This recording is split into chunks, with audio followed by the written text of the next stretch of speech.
ਡਾਕਾ ਦੇ ਲਈ ਅਪਲਾਈ ਕੌਣ ਕਰ ਸਕਦਾ ਸੀ? ਕੀ ਆਪਣੀ ਕਮਿਊਨਿਟੀ ਦੇ ਵੀ ਕੁਛ ਬੱਚੇ ਇਸ ਦੇ ਵਿੱਚ ਆ ਸਕਦੇ ਨੇ? ਅੱਛਾ, ਸੋ ਡਾਕਾ ਦੇ ਵਿੱਚ ਨਾ ਕਈ ਵਾਰੀ ਏਦਾਂ ਹੁੰਦਾ ਕਿ ਆਪਾਂ ਹੁਣ ਕੁਛ ਅਨਾਉਂਸ ਕੀਤਾ ਪ੍ਰੋਗਰਾਮ ਤੇ ਤਾਂ ਲੋਕੀ ਪੂਰੀ ਖਬਰ ਨਹੀਂ ਸੁਣਦੇ, ਉਹਨਾਂ ਨੂੰ ਲੱਗਦਾ ਕਿ ਨਵਾਂ ਸ਼ਾਇਦ ਕੋਈ ਵਰਕ ਪਰਮਿਟ ਵਾਲਾ ਆ ਗਿਆ। ਕਈ ਵਾਰੀ ਇੰਟਰਨੈਟ ਤੇ ਵੀ ਸਪੈਸ਼ਲੀ ਟਿਕਟੋਕ ਵੀਡੀਓ ਦੇ ਵਿੱਚ ਉਹ ਬੜਾ ਛੋਟਾ ਜਿਹਾ ਕਰਕੇ ਦੱਸਦੇ ਆ ਕਿ ਆਹ ਚੀਜ਼ ਪਾਸ ਹੋਈ ਆ, ਤੇ ਲੋਕਾਂ ਨੂੰ ਲੱਗਦਾ ਕਿ ਉਹਨਾਂ ਦੇ ਬੱਚਿਆਂ ਨੂੰ ਵੀ ਫਾਇਦਾ ਹੋ ਜਾਣਾ। ਇਹ ਸਾਰਿਆਂ ਦੇ ਬੱਚਿਆਂ ਨੂੰ ਫਾਇਦਾ ਨਹੀਂ ਹੋਣਾ। ਇਹਦੇ ਕਈ ਰਿਕੁਆਇਰਮੈਂਟ ਹੈਗੀਆਂ। ਰਿਕੁਆਇਰਮੈਂਟ ਇਹ ਹੈ ਕਿ ਜੂਨ 15 2012 ਇਹਨਾਂ ਨੇ ਕੱਟ ਆਫ ਡੇਟ ਰੱਖੀ ਸੀਗੀ। ਜਵਾਕ ਆ ਜੂਨ 15 2012 ਤੋਂ ਉਸ ਤਰੀਕ ਤੱਕ ਉਹ 31 ਸਾਲ ਤੋਂ ਥੱਲੇ ਦੀ ਉਮਰ ਦਾ ਹੋਣਾ ਚਾਹੀਦਾ। ਬਾਕੀ ਤੁਸੀਂ ਕੈਲਕੂਲੇਸ਼ਨ ਆਪ ਕਰ ਲਓ। 2012 ਦੇ ਵਿੱਚ 31 ਸਾਲ ਦੀ ਉਮਰ ਤੋਂ ਛੋਟੀ ਹੋਣੀ ਚਾਹੀਦੀ ਉਹਦੀ ਉਮਰ। ਤੇ ਇਹ ਜਿਹੜਾ ਜਵਾਕ ਆ ਇਹ US 'ਚ 16 ਸਾਲ ਦੀ ਉਮਰ ਤੋਂ ਪਹਿਲਾਂ ਐਂਟਰ ਕਰਨਾ ਚਾਹੀਦਾ।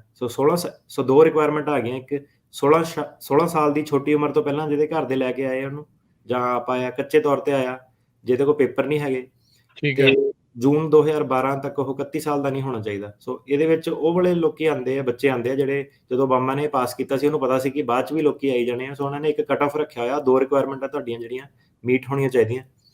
ਤੀਜੀ ਰਿਕੁਆਇਰਮੈਂਟ ਇਹਨਾਂ ਦੀ ਇਹ ਹੈਗੀ ਹੈ ਕਿ 2007 ਤੋਂ ਲੈ ਕੇ ਹੁਣ ਤੱਕ ਇਹ ਕਦੀ ਛੱਡ ਕੇ ਨਾ ਗਿਆ ਹੋਵੇ ਅਮਰੀਕਾ ਦੇ ਵਿੱਚ ਹੀ ਹੋਣਾ ਚਾਹੀਦਾ। ਠੀਕ ਹੈ। ਸੋ ਇਨ ਸਮਰੀ 16 ਸਾਲ ਤੋਂ ਛੋਟੀ ਉਮਰ ਦਾ US ਦੇ ਵਿੱਚ ਐਂਟਰੀ ਹੋਣੀ ਚਾਹੀਦੀ ਹੈ, ਤੇ 2012 ਤੋਂ ਪਹਿਲਾਂ ਉਹਦੀ ਉਮਰ 31 ਸਾਲ ਤੋਂ ਛੋਟੀ ਹੋਣੀ ਚਾਹੀਦੀ ਹੈ।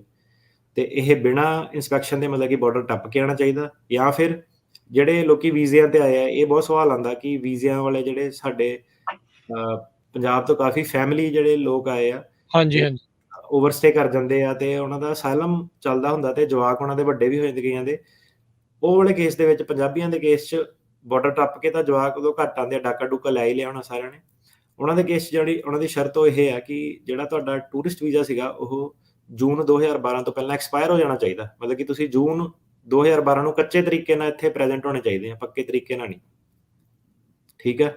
ਠੀਕ ਹੈ। ਉਹਦੇ ਵਿੱਚ ਆਪਣੇ ਜਿਹੜੇ ਪੰਜਾਬੀ ਕੇਸ ਆ ਉਹ ਕਾਫੀ ਆ ਜਾਂਦੇ ਆ, ਸਪੈਸ਼ਲੀ ਜਿਹਨਾਂ ਨੇ 2012 ਤੋਂ ਪਹਿਲਾਂ ਆ ਕੇ ਅਸਾਈਲਮ ਫਾਈਲ ਕੀਤੇ ਸੀ ਇੱਥੇ।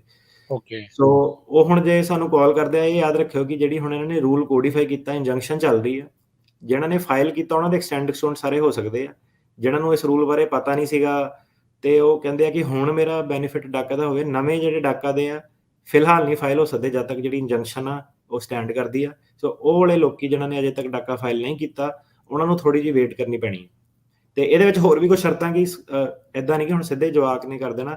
ਜਾਂ ਤਾਂ ਸਕੂਲ ਦੇ ਵਿੱਚ ਹੋਣਾ ਚਾਹੀਦਾ ਜਵਾਕ, ਜਾਂ ਹਾਈ ਸਕੂਲ ਤੋਂ ਗ੍ਰੈਜੂਏਟ ਹੋਣਾ ਚਾਹੀਦਾ, ਜਾਂ GED ਦੀ ਡਿਗਰੀ ਹੋਣੀ ਚਾਹੀਦੀ ਆ, ਜਾਂ ਫਿਰ ਕੋਸਟਲ ਗਾਰਡ ਜਾਂ ਹੋਰ ਆਰਮਡ ਫੋਰਸਿਸ ਦੇ ਵਿੱਚ ਕੰਮ ਕੀਤਾ ਹੋਣਾ ਚਾਹੀਦਾ। ਸੋ ਮਤਲਬ ਉਹਨਾਂ ਦੀ ਸ਼ਰਤ ਇਹ ਹੈ ਕਿ ਬੰਦਾ ਵਿਹਲਾ ਨਹੀਂ ਹੋਣਾ ਚਾਹੀਦਾ। ਸਕੂਲ GED ਵਗੈਰਾ ਉਹ ਕਵਰ ਹੋਣੀ ਚਾਹੀਦੀ ਹੈ। ਸੋ ਉਹਨਾਂ ਜਵਾਕਾਂ ਨੂੰ ਇਹ ਡਾਕਾ ਦਾ ਦਿੰਦੇ ਆ। ਤੇ ਇਹਦੇ ਨਾਲ ਇਹ ਹੈ ਕਿ ਕੋਈ ਫੈਲਨੀ ਅਫੈਂਸ ਨਹੀਂ ਹੋਣਾ ਚਾਹੀਦਾ, ਸਿਗਨੀਫੀਕੈਂਟ ਮਿਸਡਿਮੀਨਰ ਨਹੀਂ ਹੋਣਾ ਚਾਹੀਦਾ। ਤੇ ਜ਼ਿਆਦਾਤਰ ਸਾਡੇ ਜਿਹੜੇ ਸਾਊਥ ਅਮਰੀਕਾ ਵਾਲੇ ਕਲਾਇੰਟ ਆ, ਕਾਫੀ DUI ਵਗੈਰਾ ਕਾਫੀ ਜਿੱਦਾਂ ਕਾਮਨ ਆ, ਲੋਕਾਂ ਨੂੰ 2-3 ਜਿੱਦਾਂ ਵੱਧ ਮਿਲੀ ਆ। ਸੋ ਜਿਹਨਾਂ ਨੂੰ DUI ਵਗੈਰਾ ਜਾਂ ਇਦਾਂ ਦਾ ਕੋਈ ਵੀ ਚੀਜ਼ ਜਿਹੜੀ ਮਿਲੀ ਆ, ਉਹ ਤੁਹਾਡਾ ਡਾਕਾ ਦਾ ਕੇਸ ਜਿਹੜਾ ਖਰਾਬ ਕਰ ਸਕਦੀ ਆ। ਸੋ ਕਹਿਣ ਦਾ ਮਤਲਬ ਆ ਕਿ ਇਹਨਾਂ ਨੇ ਕਾਫੀ ਸਟ੍ਰਿਕਟ ਜਿਹੜਾ ਕ੍ਰਾਈਟੇਰੀਆ ਰੱਖਿਆ ਕਿ ਜਿਹੜੇ ਪੜ੍ਹਦੇ ਲਿਖਦੇ ਜਵਾਕ ਆ, ਜਾਂ ਜਿਹਨਾਂ ਨੇ ਘੱਟੋ ਘੱਟ ਹਾਈ ਸਕੂਲ ਫਿਨਿਸ਼ ਕੀਤਾ, GED ਡਿਗਰੀ ਲਈ ਆ, ਜਾਂ ਆਰਮੀ ਵਿੱਚ ਜਾਂ ਕੋਸਟਲ ਗਾਰਡ 'ਚ ਕੰਮ ਕੀਤਾ, ਤੇ ਪੂਰਾ ਉਹਨਾਂ ਦਾ ਜਿਹੜਾ ਕਲੀਨ ਰੈਕਡ ਆ, ਉਹਨਾਂ ਨੂੰ ਇਹ ਵਰਕ ਆਥੋਰਾਈਜੇਸ਼ਨ ਦੇ ਰਹੇ ਆ 2-2 ਸਾਲ ਦੀ ਕਰਕੇ। ਸੋ ਇਹ ਰੂਲ ਠੀਕ ਹੈ। ਸੋ ਉਦਾਂ ਡਾਕਾ ਵਾਲਿਆਂ ਦੇ ਲਈ ਕਦੀ ਪਾਥਵੇ ਟੂ ਗ੍ਰੀਨ ਕਾਰਡ ਜਾਂ ਸਿਟੀਜ਼ਨਸ਼ਿਪ ਹੁੰਦਾ ਹੈ ਜਾਂ ਨਹੀਂ ਹੁੰਦਾ? ਹੁਣ ਇਹ ਤਾਂ ਆਪਾਂ ਕਾਫੀ ਪੋਲਿਟਿਕਸ ਵਾਲੀ ਗੱਲ 'ਚ ਚੱਲ ਗਏ ਕਿ ਡੈਮੋਕ੍ਰੈਟਸ ਤੇ ਰਿਪਬਲਿਕਨ ਦਾ ਰੌਲਾ ਕੀ ਆ।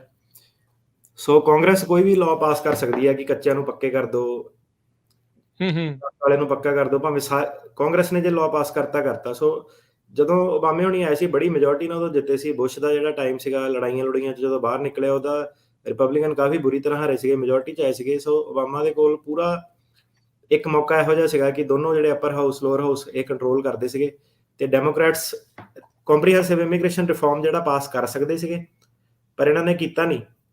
ਤੇ ਓਬਾਮਾ ਨੇ ਆਹ ਜਿਹੜਾ ਡਾਕਾ ਕੀਤਾ ਕਿ ਵਰਕ ਆਥੋਰਾਈਜੇਸ਼ਨ ਦੇ ਦਿਓ। ਹੁਣ ਆਫ ਕੋਰਸ ਇਹਨਾਂ ਨੂੰ ਕੋਈ ਨਾ ਕੋਈ ਸਲਾਹਕਾਰ ਹੁੰਦਾ ਹੋਣਾ ਦੇਣ ਵਾਲਾ ਸਰਕਾਰ ਨੂੰ ਕਿ ਕੀ ਪਾਸ ਕਰਨਾ, ਕੀ ਨਹੀਂ ਪਾਸ ਕਰਨਾ। ਉਦੋਂ ਵੀ ਕਾਫੀ ਕ੍ਰਿਟਿਸਿਜ਼ਮ ਹੋਇਆ ਸੀਗਾ ਕਿ ਤੁਸੀਂ ਇਹ ਜਿਹੜੇ ਜਵਾਕ ਇਹਨਾਂ ਨੂੰ ਸਿਰਫ ਵਰਕ ਪਰਮਿਟ ਤੇ ਹੀ ਕਿਉਂ ਛੱਡ ਰਹੇ ਆ, ਇਹਨਾਂ ਨੂੰ ਤੁਸੀਂ ਪਾਥਵੇ ਕਿਉਂ ਨਹੀਂ ਕ੍ਰੀਏਟ ਕਰ ਰਹੇ, ਕਿ ਇਦਾਂ ਦਾ ਕਿਉਂ ਨਹੀਂ ਕਰ ਰਹੇ ਕਿ ਜਿਹੜਾ ਡਾਕਾ ਤੇ 10 ਸਾਲ ਜਿੰਨੇ ਪੂਰੇ ਕਰ ਲਏ ਉਹ ਗ੍ਰੀਨ ਕਾਰਡ ਅਪਲਾਈ ਕਰ ਸਕਦਾ, ਜਾਂ 5 ਸਾਲ ਪੂਰੇ ਕਰ ਲਏ ਉਹ ਗ੍ਰੀਨ ਕਾਰਡ ਅਪਲਾਈ ਕਰ ਸਕਦਾ। ਪਰ ਉਹ ਡੈਮੋਕ੍ਰੈਟਸ ਨੇ ਜਾਣ ਕੇ ਜਿਹੜਾ ਕੀਤਾ ਨਹੀਂ ਸੀਗਾ, ਇਮੀਗ੍ਰੇਸ਼ਨ ਰਿਫਾਰਮ ਸੀਗਾ, ਉਹ ਵੀ ਕਰ ਸਕਦੇ ਸੀਗੇ। ਇਮੀਗ੍ਰੇਸ਼ਨ ਰਿਫਾਰਮ ਉਹਨਾਂ ਨੇ ਕੀਤਾ ਨਹੀਂ। ਸੋ ਉਸ ਤੋਂ ਬਾਅਦ ਕੀ ਸੀਗਾ ਕਿ ਇੱਦਾਂ ਦੀ ਮੈਜੋਰਟੀ ਤੁਹਾਡੇ ਕੋਲ ਕਦੀ ਆਉਂਦੀ ਹੈ, ਇੱਦਾਂ ਨਹੀਂ ਕਿ ਹਰ ਵਾਰੀ ਤੁਸੀਂ ਇਲੈਕਸ਼ਨ ਜਿੱਤ ਜਾਣੀ।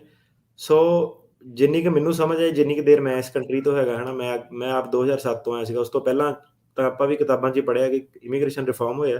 ਥੋੜ੍ਹਾ ਕੋਲ ਮੌਕਾ ਸੀਗਾ, ਇਹਨਾਂ ਨੇ ਮੌਕੇ ਦਾ ਫਾਇਦਾ ਨਹੀਂ ਚੱਕਿਆ ਅਤੇ ਪਾਥਵੇ ਇਹਨਾਂ ਨੇ ਕ੍ਰੀਏਟ ਨਹੀਂ ਕੀਤਾ। ਅਤੇ ਇੱਕ ਡਾਕਾ ਦੇ ਨਾਲ ਉਦੋਂ ਇਹਨਾਂ ਨੇ ਚਲਾਇਆ ਸੀਗਾ ਡਾਪਾ, ਕਿ ਜਿੱਦਾਂ ਚਾਈਲਡਹੁੱਡ ਅਰਾਈਵਲ ਆ ਡਾਕਾ, ਅਤੇ ਡਾਪਾ ਹੈਗਾ ਕਿ ਪੇਰੈਂਟਸ ਨੂੰ ਵੀ ਸੇਮ ਚੀਜ਼ ਦੇ ਦਿਓ ਜਿਹੜੇ ਪੇਰੈਂਟਸ ਪਹਿਲਾਂ ਆਇਆ। ਅਤੇ ਓਬਾਮੇ ਨੇ ਜਿਹੜਾ ਪੇਰੈਂਟਸ ਵਾਲਾ ਸੀਗਾ, ਉਹਦੇ ਸਲਾਹਕਾਰ ਨੇ ਇਹਨੂੰ ਕਿਹਾ ਸੀ ਕਿ ਪੇਰੈਂਟਸ ਵਾਲਾ ਨਹੀਂ ਕਰਨਾ ਤੂੰ।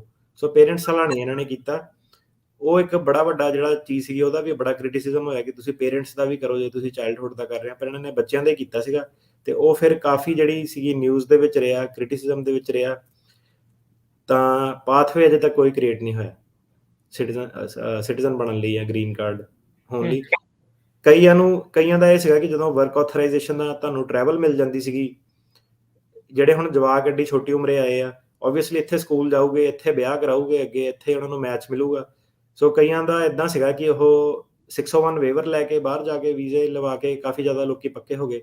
ਕਈ ਲੋਕੀ ਇੱਦਾਂ ਸੀਗਾ ਕਿ ਉਹਨਾਂ ਨੇ ਜਦੋਂ ਟਰੈਵਲ ਆਥੋਰਾਈਜੇਸ਼ਨ ਉਹਨਾਂ ਨੂੰ ਮਿਲੀ, ਉਹ ਬਾਰਡਰ ਟੱਪ ਕੇ ਜਾ ਕੇ ਆਉਂਦੇ ਸੀਗੇ, ਤਾਂ ਉਹਨਾਂ ਨੂੰ ਲੌਫੁਲ ਐਡਮਿਸ਼ਨ ਉਹਨਾਂ ਦੀ ਹੋ ਜਾਂਦੀ ਸੀਗੀ। ਮੈਕਸੀਕੋ ਦਾ ਬਾਰਡਰ ਟੱਪ ਕੇ ਆ ਜਾਂਦੇ ਸੀਗੇ, ਇੱਕ ਵਾਰੀ ਤੁਹਾਨੂੰ ਟਰੈਵਲ ਆਥੋਰਾਈਜੇਸ਼ਨ ਮਿਲ ਗਈ। ਸੋ ਕਾਫੀ ਜਿਹੜੇ ਡਾਕਾ ਵਾਲੇ ਸੀਗੇ, ਉਹ ਫਿਰ ਉਹਨਾਂ ਨੂੰ I-94 ਮਿਲ ਗਿਆ, ਫਿਰ ਉਹਦੇ ਬੇਸ 'ਤੇ ਉਹ ਵਿਆਹ ਦੇ ਥਰੂ ਪੱਕੇ ਹੋ ਗਏ।